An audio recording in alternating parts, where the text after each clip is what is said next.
लेकिन पापी है तो पापिनी बनोगी। बोलो भाई भाई भाई। लेकिन आज कलयुग में बन रही हो।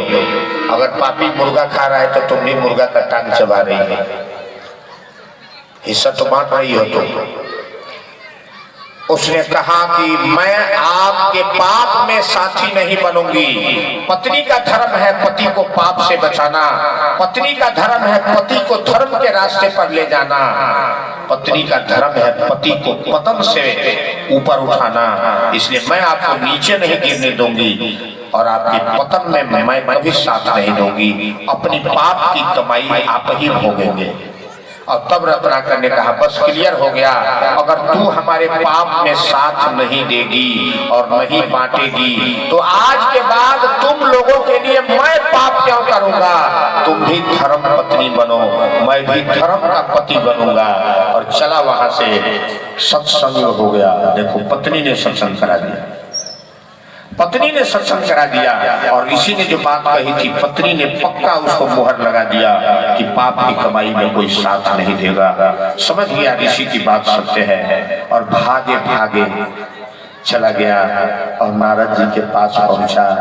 कपड़ा खोल दिया, चादर उड़ा दिया, माल कमंडल सब हाथ में पकड़ा दिया।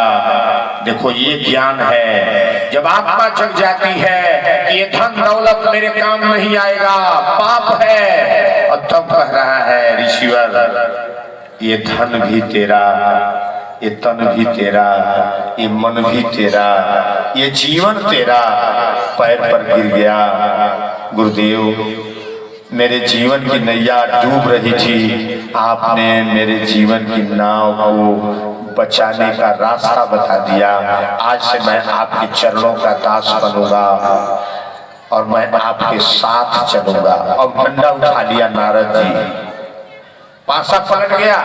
अब नारद जी ने डंडा उठा लिया था। मूर्ख, अभी कह रहा था ये सारा माल मेरा है और डंडा मुझे दिखा रहा था। तेरे जैसा पापी हमारे साथ जाएगा विष्णु धाम में तो वहां भी पापी ही करेगा, भाग जा नहीं तो हाथ पैर तोड़ देंगे।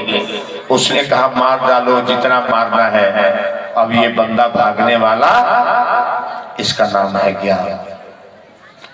जब ज्ञान पैदा हो जाता है तो आदमी कहता है हे परमात्मा सत्य के रास्ते पर मर जाऊंगा, मिट जाऊंगा, लेकिन इस रास्ते को नहीं छोड़ूंगा। और नारद जी से कहता है गुरुवर जहां रखोगे रहूंगा, जो खिलाओगे खाऊंगा, जो सुनाओगे सुनूंगा, तेरे अलावा किसी को नहीं जानता हूँ। गुरु भगवान होता है, मस्सी कागज छुओ नहीं, कलम गही नहीं हाथ।